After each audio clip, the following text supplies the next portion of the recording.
Welcome back to BeYoungMinistry.blogspot.com to another blog and another podcast. Today we are in Luke chapter 24, verses 1 through 3, which reads, "On the first day of the week, very early in the morning, the women took the spices they had prepared and went to the tomb. They found the stone rolled away from the tomb, but when they entered, they did not find the body of the Lord Jesus." That's Luke chapter 24, verses 1 through 3. The resurrection of Jesus Christ is the single greatest event to ever take place in human history. It is the cornerstone and the foundation of the gospel. The message of all of the scriptures, from the start to the finish, is death is not the end.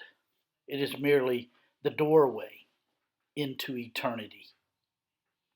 And everyone goes through that doorway, and everyone lives forever.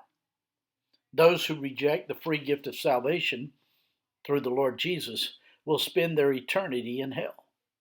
And those who believe in the Lord Jesus will spend eternity in heaven.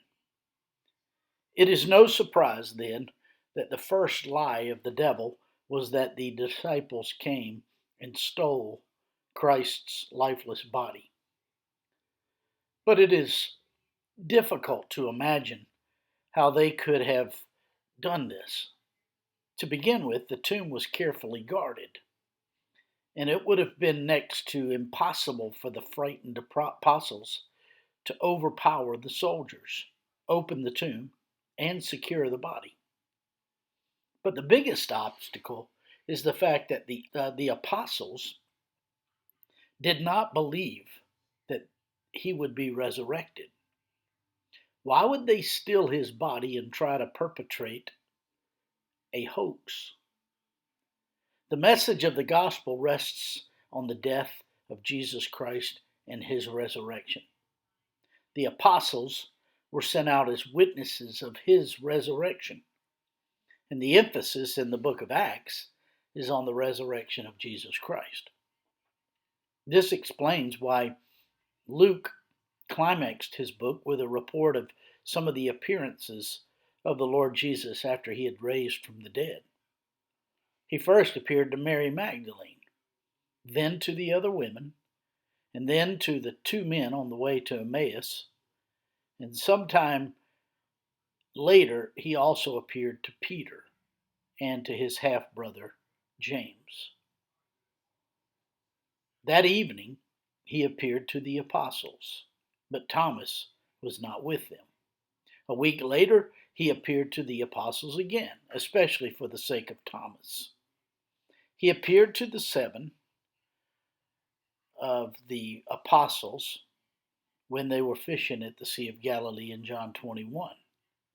He appeared several times to the apostles before his ascension, teaching them and preparing them for their ministry. In verse 1 of our text, we read, "On the first day of the week, very early in the morning, the women took the spices they had prepared and went to the tomb." It was a Jewish custom to visit the grave for 3 days after the loved one had died. But by the 4th day, since the body had well come into the decaying stage, the spirit of the person left. That's Jewish legend and superstition. These women came with spices because they did not expect the resurrection. They did not expect to find an empty tomb. They did not expect to find the Lord Jesus alive. They came looking for a dead man. Mary Magdalene arrives at the tomb first. The other women are somewhere behind her. John tells us that Mary Magdalene saw the open entrance and immediately left. She didn't go into the tomb. She went directly to Peter and John, and she assumed that the body of the Lord Jesus had been stolen. The others come and discover the tomb as Mary reported. According to Mark 16:2 and 4, or 2 through 4, very early in the first day of the week, just after sunrise, they were on their way to the tomb, and they asked each other, "Who will roll the stone away from the entrance of the tomb?" But when they looked up, they saw that the stone, which was very large, had been rolled away. They had been there on Friday night when the Lord Jesus was laid in the tomb, and Joseph and Nicodemus rolled the stone over the entrance. They knew it was there, and they questioned who would roll it away. And looking up, they saw that the stone had been rolled away, although it was extremely large. In verse 2 of our text, we read, "They found the stone rolled away from the tomb." In addition, the tomb was sealed with an official Roman seal, not to be broken, and a Roman guard was placed in front of the tomb. But when they arrived, the guard was not there. According to Matthew 28 and verse 2, behold, a severe earthquake had occurred. This was the second earthquake. There was one on Friday, equally severe, that split the rocks and threw open the tombs. A severe earthquake had occurred, for the angel of the Lord descended from heaven and came and rolled away the stone and sat upon it. And his appearance was like lightning, and his garment as white as snow.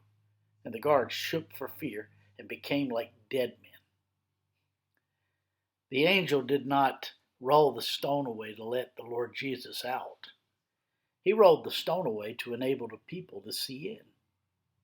The Lord Jesus didn't need the stone removed to depart the tomb because he could walk through walls.